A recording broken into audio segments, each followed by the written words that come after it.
Yeah, but the interesting thing is, like, Spyro 1 doesn't feel like a kind of challenging level design, satisfying platformer to me. It feels like repetitive and boring towards the halfway mark. And that's really my issue with it. Like, I know you like it a lot, Exo, but I when I replayed it, I can see where you're coming from, but I think a lot of it is just kind of with the elegance of the level design and just the general design. Yeah. No, I get that. I just didn't really... I found it too easy. And it got really boring for me. Whereas Crash 1 was consistently challenging me in fun ways that I actually enjoyed. And Crash 2's challenge mostly seems just, like, kind of annoying. So I've got the very small minority opinion of Crash 1 being my favorite. But I haven't gotten to 3 yet, so... Well, that's my favorite, so. Well, yeah, I mean... 3, if you don't like the gimmicks in 2, you're not going to like the ones in 3. Yeah, that's what I hear, though. 3 is, like, way easier than 2 and has a lot more, like, shitty gimmicks. Yeah, but have fun playing the race. Well, then again, the racing sections are somehow easier on the PS1 in my most recent memories with the Insane Trilogy version. Yeah, I will try out NST. I'll probably get the Switch version, because why not? Well, you should get the PC version because 4K. I should, but I don't have a 4K monitor or a good PC. That's true.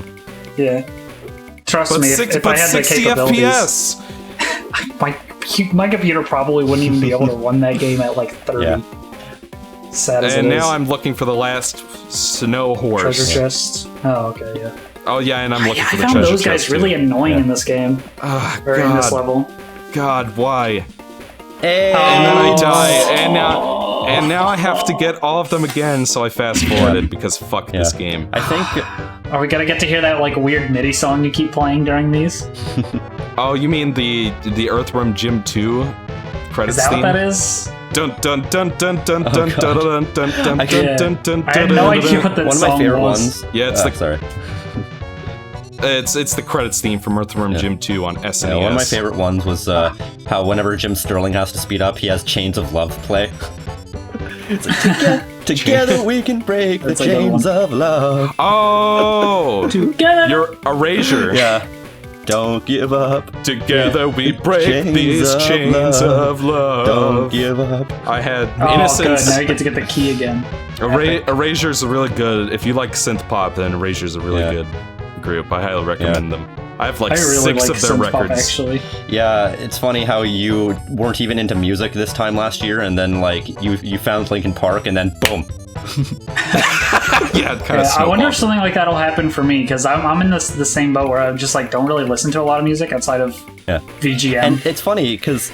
Yeah, because last year I remember when I was recommending some bands to you, for some reason, when I heard you were getting into Linkin Park, I thought to myself, shit, why didn't I think of that? That was like the one band I thought, maybe not. Yeah. But like genuinely, like I was so close to recommending them to you, but I was just like, I just for whatever reason I didn't, and just like now they're like your favorite band. Yeah. Amazing. But so, I kind of got back into them as well. Question about that, actually, Exo. What do you think of System of a Down? Are you a fan of them? I haven't like listened to like a full record or anything. Like I know about Chop Suey and Toxicity. Well, yeah, I think Chop Suey is probably my least favorite song they've done. Despite it being like probably their most popular, but like I remember, as a kid, I listened. Spyro, I'm right glad to see you. A whole gang of outlaw Rhinox rode into town just a bit ago, and they've been downright ornery about getting gone. And now they've done and locked Deputy Matty in my jail cell and stolen my keys. I'd be right pleased if you'd give me a hand with these Rhinox. So as a kid, I listened to a lot of like rock and metal, but just like on the radio or in whatever Guitar Hero or Rock Band game I played back then. And he has to talk my ear off. Of course he does. So, like I liked that stuff as a kid, but as I grew up, it became the popular thing to be like, well, edgy music is bad. And that's where the whole stereotype against bands like System of a Down and Linkin Park and whatnot came from. Yeah. And I was definitely a part of that mentality growing up. But coming back to like Rock Band 2 and like playing through some of those older songs, I find myself really enjoying some of System of a Down stuff. Yeah. Which I think is interesting for me because, like, I'm not, like I said, I'm not really even into music that much. Like, I don't like listen to records or anything like that. Yeah. It's cool. And I'm seeing him there. Next time you see a Rhinox, Spyro, give him a good flame in the butt for me. I love System of a Down because all their lyrics sound like Mad Libs. That's true. Especially if, like, I can't remember what it's like E-ow-ow-ow or whatever that fucking song's called. Which I love that song, but it's like, what is it, that part where he's just saying words like bicycle shoestrings. Yeah. I find a lot of their more mellow stuff to be really enjoyable, like by the way, and BYOB. Shit. Toxicity. The visual design is not that was there. your fault. Howdy, Spyro! I'm gonna talk to you again. That was definitely your fault, Exo. That was clearly a raised up platform. No, Spyro, that was your fault there. I put the right input there. You fucked up. Anybody seen Super Mario Frustration? Yes, that was the first YouTube video I ever watched. Me too! Holy shit. What? What a coincidence. Virtual I don't think I've high five. seen this. It's you could think of it as the great granddaddy of Let's Play videos. Yeah, Oh, it's God. basically Christopher Walken, or a guy who sounds like Christopher Walken playing through a Mario 1 ROM hack. Yeah. I think the first YouTube video I ever watched was like Potter Puppet Pals or something. Yeah, another one of the first ones I watched was the Ultimate Showdown of Ultimate Destiny. Oh god, I had that song downloaded on Rock Band 2 as a kid, and I played it all the my time because God. I thought it was so epic. Actually, in regards to that part that you fucked up at, no, it's not necessarily your fault because there are some of these platforms on the ground, and so but it like kind you of can set see the the clearly precedent. defined edges, whereas the ones on the ground are like Yeah, metal. But are you really Whatever. thinking about that in the moment to moment? Yeah. Yeah, no, that's fair. That's probably is what happened, what I was thinking when I made that jump. But it's just like, God, it's like every death in this Like game they is could like have a just not slap in made the this face. texture be on the ground. Yes. Or they could have just made it so that the flammable objects don't respawn when you die. Or they could have just made the game not shit. Well, that's what I'm saying. That would have made the game. Golly gee, Spyro, that darn thief done stole my new shovel. I'd be much obliged if you got it back for me. I wonder what the thief is going to actually have this time. Will it be the shovel? Wait a minute, that's not my shovel. You know what? I just remembered this entire time I've had a coffee next to me. I've had a thing of water that I drank once. I'm gonna play a little bit of a magic trick. I'm gonna make this coffee disappear. Whoa. Oh, God. I mean, I already can't see it, but... I guess Reignited Trilogy. Oh yeah, Reignited Trilogy. Ta-da! Because I bet from your perspective, ahbeef, since you watch all the parts when they come out, it's really frustrating to hear me start talking about Reignited Trilogy and then get interrupted by some other thing. Start talking about some Chrono Trigger fan game. Yeah. Or NST again. Yeah. But now that you're in the moment commentating with us, you can see how easily it gets off track. You can. I agree. Yeah, we tangent like a railroad track. We tangent like geometry. Ooh, that's an even better one. And usually TGX is the one who has the best metaphors. Yeah, it's one of my few. That's one of my few skills. That and being an utter bitch.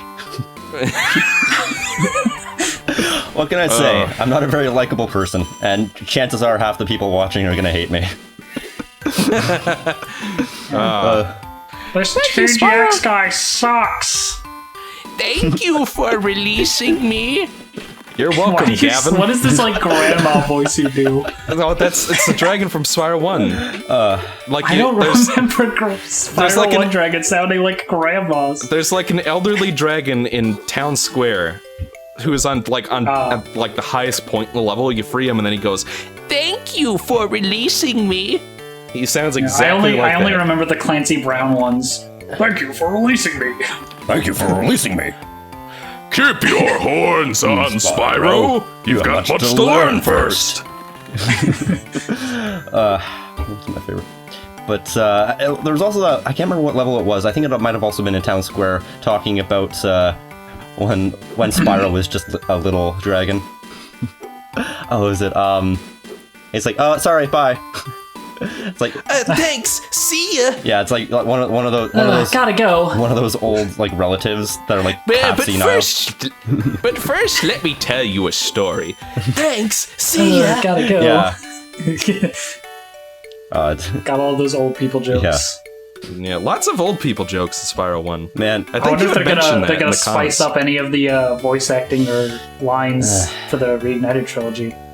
Yeah. Speaking of Reignite, I feel like Red Letter Media tried to talk about the Star Wars holiday special. I never saw that episode. Yeah, but it's basically like they spend like an entire hour talking about anything but the holiday special, and then like the second hour they actually talk about it. But both videos are titled Holiday Special. Yeah. And it's like the same thing here. We want to talk about the Reignited Trilogy, but something Ishtar comes up. All right, so Reignited Trilogy. What are your like biggest hopes or expectations for it? Personally, I've been kind of following it through osmosis. I've been trying my best not to engage myself in the hype because I don't believe in. I think that hype is a dangerous enemy and that it only will make you get it'll only disappoint you in the end. That's fair. There are some things I like that they're doing, but some other things I look at and think it's very questionable. I have a feeling I know what you mean by that. By the way, died again. Fuck this game. Well, there is another thing I haven't mentioned on Twitter that I was very dubious about. Like, I remember I only saw one screenshot of Glimmer, and I was just like, oh. Because they need to rename that level to Gloomer if they don't like brighten it up a bit, because it is so murky. I don't think I've seen that screenshot. I don't remember the screenshot looking particularly Like, dark or anything. So. Thank you kindly, Spyro. It's awful embarrassing to be locked in your own jail. I found this pretty trophy in the lunch pail Ma packed for me. You can have it if you'd like. Like, the skybox is purple. Like, deep purple. I need to see this. But you know, there are... Yeah, put it up on the screen, editor, Michael. Yeah. But, you know, there are some things that I like that they're doing. I like that they're listening to the fans a lot more than they did for the Insane Trilogy. I feel like the Insane Trilogy was a bit of a not focus test, a stress test for this type of thing. So, I'm not... Like dipping the toe in the water kind of thing. See how it's gonna go. I think they know what they're doing. I just hope that everything goes well. It's not bad. You know, I'm not going to say I believe or I don't believe that it will, because I can't say for sure at this point. But, you know, we can only hope. For you, Exo? Or Michael? I mean, certainly I have some reservations, you know? They finally got that fucking thing. Good lord, this level was like one of the worst. I just had a really shit time playing these last two levels, even though I think they are better than the World 3 levels. I just had the worst time with them. Yeah. God, and I think it really was just fatigue at this point. Yeah. Because the longer you play this game, the more it sucks out your will to live. And then I found the chest, and I think that's it. So and I still need another berry, and it's the one that the thief has. So I have to go find the thief. Spyro's Vice is so bad it gave me AIDS. AIDS. It gave me AIDS. I'm glad Haydock's using that clip. Yeah. It's with Reignited Trilogy, I'm really looking forward to this game a lot, because you know, you guys sound know like me. You're pretty reserved on it. Well, I don't know. Maybe it came off that way. A little bit. But I am very much looking forward to playing this game because, you know, especially ever since Insane Trilogy got announced, it's just like great. That's great for Crash fans, but Spyro's way better than Crash. So where am I gonna get my Spyro Trilogy, Activision? And then we finally got announced, and you know, it's like there's some weird little changes that have grown on me. Like I really like Ripto's new design. I didn't at first. At first I was like, what the hell is this? It looked weird. I'll show it to you. real quick. Put it up on the screen, Michael. Yeah, put it up on the screen, Mike. Or Michael, whatever you go by. God, where is it? Oh, that's right. I have it downloaded on my computer. And I probably missed some dialogue, but who cares? Dialogue doesn't matter in this piece of shit game. No, that's right. I put it in the Into the Dragonfly playthrough. Oh wow, that does look weird. I'm looking at the Glimmer photo. Yeah. Put it up on the screen again. So there's the new Ripto design in the chat there. Actually, I like it. Yeah. Like at first, like the cover art version of this design looked worse. Like I'll put that up. And you can see what the sorceress looks like in that as well, kind of. I actually really like the new design for the sorceress. Or it's more like a slight redesign. Yeah. But I think she looks pretty great, if I'm honest. But it's like at first I looked at that and I'm like, what the hell did they do to Ripto? And then as I thought about it more, and I explained this in tomorrow's... Oh boy, here we go. Sparks time. In the Spyro 4 playthrough, but it's just like, Ripto's supposed to be a dinosaur, but the old design doesn't really look like a dinosaur.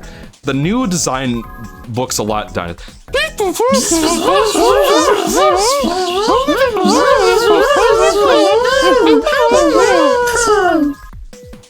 There you go. Did we explain why we're doing that? Because it's funny. Yeah, despite this one was so annoying. These like enemies that move away from you. I thought that was kind of like from a variety standpoint. Doing something new, but I just found it really difficult to hit anything accurately. Yeah. This speedway gave me so much trouble. First of all, this mini boss is really annoying because you just get like that. You just get smacked off screen out of nowhere. The reason I quit and came back was so that I could get the gems I missed, which is the big problem with these, as we've said many times. But yeah, I got stuck. We'll see. At the end of this is a section with planes. First of all, it's kind of hard to tell which ones actually have gems in them. Yeah, but they're blue. But they're kind of hard to differentiate from the green ones. I missed another UFO, so I'm gonna have to give up, go back again. Of course. God, I missed the very last gem. One blue plane. And it's at the very end of the section. I missed the fucking planes a billion times. 5 times. It was so frustrating. And it takes like 100 years to get back there. Yeah. Yes, and in the especially skybox, with the mini bosses. In the skybox, you may notice dithering. Yes. Well, technically, it's not a skybox, but because it's not 3D. But, okay, well, backdrop. I don't know. I just use the term skybox because that's just the reflex. Oh, really? You get hit from off screen again. What a surprise. Well, skyboxes are literally like giant spheres, but the sky texture on them. Yeah. Which is interesting, because, like, I don't know if you guys played Metroid Prime, but there's, like, a cutscene at the beginning that's, like, in outer space, and there's, like, a space skybox, and if you look at the space skybox, you can see very distinct seams in the geometry. Yeah. Nice missing those 2 gems there. Yeah, now I gotta replay the whole level for that. Those. Yeah. And these ones I found really annoying, because they keep hitting you from off screen, just like the mini boss does. Yeah, I could. And sometimes you won't get a sound effect when you pick up a gem, so it's like, did I get it? I'm not sure if it's because I played this on GameCube or whatever, but I just found these speedways to be really obnoxious. Oh yeah. Oh god. You played this on a GameCube controller? That explains why. Yeah. Do not play this on the Game Boy player. At least not. Don't play any Game Boy Advance game on a GameCube controller. Yeah. It's just terrible. I mean, I can kind of see why you might want to, because this game does actually feel alright with an analog stick, even though it's, like emulation. I highly disagree. Like, I've heard people say that, like, games like Sonic 3D Blast control better with a stick. No, it does not. I thought it controlled just fine. What are you on about? Sure, it might control fine, but better than with a D-pad? Well, I felt more comfortable playing it with the control stick. Yeah, I will never understand. I can relate, and then there's the people that will play like 2D platformers with one and just... Oh yeah, no, I would definitely not play a 2D platform with an analog stick. Oh god, no. Yeah, but a top-down isometric game, I think, feels better with an analog stick. Well, yeah, even if it's not like true analog, but Pac-Man World's the same way with its analog support, quote unquote. But yeah, that game controls like mostly fine on analog, but I'd still rather play it on D-pad. Same with Crash 1. I'd rather play it on D-pad. Even on NSD, I'd still probably end up playing it on D-pad. It's like playing, first-person shooters with mouse and keyboard versus playing third-person shooters with a mouse and keyboard. It's just like certain things you just feel more comfortable with other things. Like I could never play a third-person shooter with a keyboard and mouse. Make it? Because it's like I would never want to play any game with a keyboard at so all. Close. But that's just me. Yeah. Really? Not even an FPS? No, I'd rather have a controller. Mm-hmm. Ew. Personally, my preferred control scheme would be a Wii Remote nunchuck for a first-person shooter. Okay, that's fair. That's understandable. But it's just like I cannot play a game with a keyboard. Overdrive. You'll never catch me, Krabs. Not when I shift into maximum overdrive. I knew I should have gotten the turbo. How do you do that voice so well? You do a lot of really good voices. He just has that natural skill for voice acting, I think. which is why I find it funny for Nick's project where you did the voice of the bad guy. You didn't even like alter your voice at all. It was just you. I'll keep this simple. Some very wealthy people have hired us to reserve the new land for them. If you do anything to soil this place, the second I see you piddle yourselves like frightened puppies, I will bury you in that exact spot and mark it with an X for future generations to find. Well, you see, yeah, like, I'm really surprised he had me voice hack. Well, originally he was gonna have, I think, Steven Bellina or whatever. Missed one Bellina gem Production. again. He was gonna have Bellina Productions voice hack, but he couldn't do it for some reason, so I was like his second choice. And I did think it was really weird voice direction he gave me, but it's just like all I could really do was do what he told me, and personally, I didn't think it sounded that great, but... Man, hack is such a... Have you read... another fun thing that happened to me was I picked up the last gem. I haven't read any of them. Oh. Okay. I picked up the last gem on this level, the one in the plane that I missed, like, first try when I went back through it. And then instead of pressing give up, I hit exit game, and it took me back to the title screen and didn't save the gem. Oh. And I accidentally did that in one of the Agent 9 levels in Flame as well. Regarding Nick's book right now, I'm kind of tight for cash right now, so I can't afford them. Oh, yeah, it makes sense. But what... Oh, you got it? What? Wow. I'm surprised you made that like 2 seconds ago. By the way, ahbeef discovered a neat little trick. If you rock your thumb back and forth between the A and B buttons, you can shoot even faster. I mean, technically, it's even faster if you if you're playing on a DS or GBA or whatever. Like, have it sitting on a desk, slightly off of a corner diagonal, so you can hold the D-pad with your thumb, and then just mash with your index finger. You know what's even better? GameCube Turbo Controller. What's the market value of a fairy anyway? I thought that was cute. But he's just like, I hope I haven't seriously misunderestimated the value of a fairy. What is the market value of a fairy anyway? Okay, so Reignited Trilogy hopes we were talking about. One thing I'm really, really hopeful for is bringing back some of the more famous glitches. Yeah. I highly doubt it, but God, I would just love to have the double jump back. I feel like with glitches, it's one of those situations where you could honestly just play the old versions and not really lose anything. That's true. Yeah, that's fair. Another thing is with Spyro 1, I really hope they tighten up the controls, because a common complaint about NST is that they did too much to make it make them the same instead of differentiating the controls for Crash 1. Yeah. So I wonder if they're going to do a similar thing for Spyro 1, where he has the same kind of controls in 1, because I really hope so. Yeah, I know what you mean. So much better in 2 and 3. Yeah, it's like Spyro 1 is not terrible, but I do agree that it was a lot tighter in 2 and 3. Mm-hmm. And personally, I don't think Spyro 1 would lose out on anything if they did tighten up the controls. Yeah. Because it's not as precision. It's not like a precision platformer yeah. like Crash 1, yeah. So you could change also, this power up here is like pretty useless because of just how far it goes back and forth. It's so much better Yeah. in Spyro 3.